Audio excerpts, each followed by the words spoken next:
Yeah. Now, we're actually going to go into some interesting news that dropped actually right before CES, with the HDMI version 2.2 standard being announced and I guess at this point released. So HDMI works in standards. Each standard has different throughputs and limitations that affect your devices. So case in point, I want to say HDMI 2.1 currently does variable refresh rate for up to I think 120 hertz or a little bit higher. So you probably see that on like an 8K cable, or usually you'll see that on an 8K cable. So what this means is that you'll be able to get even better performance out of these. So we're actually going to be getting, I think, 8K 60 or 8K 120. So it's really crazy to see how high these things can go. So let's see. Here we go. Here we go. So HDMI 2.2 is set to support 4K, 8K, 10K, and 12K, even up to 16K. And it'll also support 4K at 480 hertz. So if you're, so basically 480 FPS, like keeping it as loose as I can. Unfortunately, that might not be the most accurate way to describe it. But with that being noted down, yeah, I wish, you're right. A lot of HDMI cables need to do better with labeling, at least like just as a standard practice, as opposed to just being, oh, it just says HDMI, or maybe it'll say the brand name on there. But going over this real quick.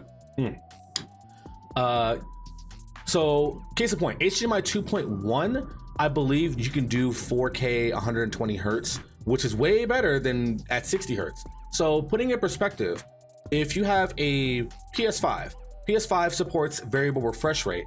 Creative X with cables, I don't know, depends on the cable. PS5 supports variable refresh rate and higher refresh rates on the 2.1 standard.